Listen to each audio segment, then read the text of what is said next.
네. 급격하게 늘어난 이자 부담이 민생 경제를 짓누르고 있습니다.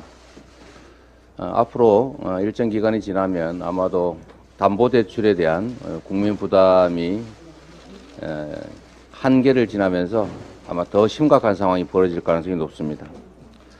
한국은행 자료에 따르면 지난 1년 동안 가계의 이자 부담이 무려 37조 원 늘어났다고 합니다. 이 때문에 3040 대출자들은 은행 빚을 갚는데 소득의 절반을 쓰고 있다고 합니다. 불어난 대출 원리금 상환 압박 때문에 수많은 자영업자들이 도산의 기로에 놓여 있습니다. 특히 최근 통계를 보면 중산층들인 월급쟁이들의 세부담이 대폭 늘어났다고 합니다. 이 와중에 초부자들의 세금을 깎아주고 있어서 상대적인 중산층 서민들의 부담, 소득 감소가 훨씬 더 늘어난 상태입니다.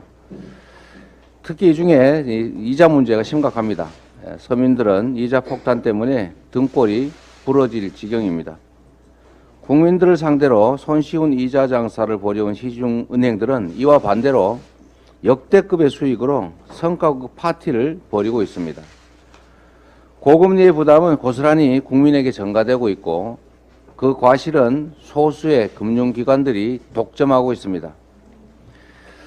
이런 와중에 대통령께서 고금리로 인해서 국민들의 고통이 크다, 수익을 국민들과 자영업자 소상공인들께 상생금융 혜택으로 돌아갈 수 있게 해야 한다고 말씀하셨다고 합니다.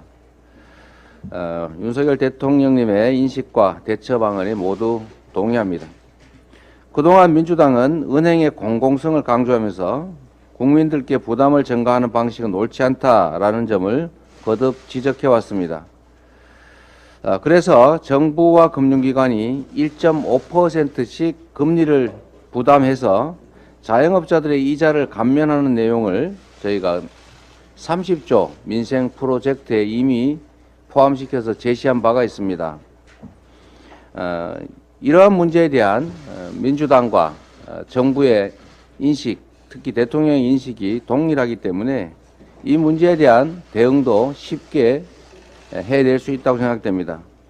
정부와 여야가 조속한 시일 내에 함께 머리를 맞대고 이 문제를 해결하기 위한 대응 방안, 필요하다면 입법이나 또 정책에 대해서 협의해 나갈 수 있다고 생각합니다. 민주당은 이미 제시한 민생 프로젝트 30조 원 추경안에 맞춰서 얼마든지 언제든지 적극적으로 협조하겠다는 말씀을 드립니다.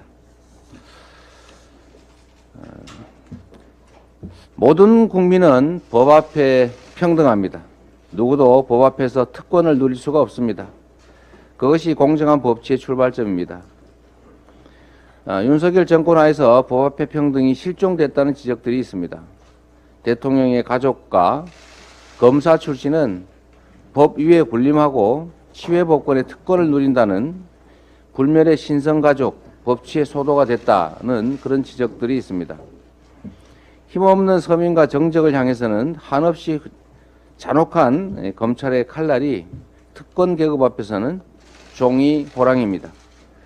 최고 권력자에게 사법적 면죄부를 상납하는 데 급급한 검찰의 수사는 국민의 신뢰를 잃었습니다.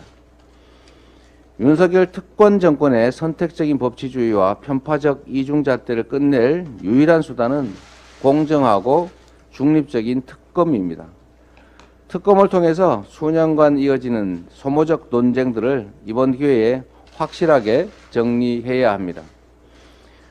국민적 의혹사안 해결은 특검에 맡기고 이제 모든 역량을 민생 경제 살리기에 집중할 것을 당부드립니다. 특검을 끝까지 거부하면 관련 의혹이 내내 꼬리표처럼 따라다니지 않겠습니까? 정권의 도덕적, 법적 정당성에 큰 부담이 될 수 있습니다.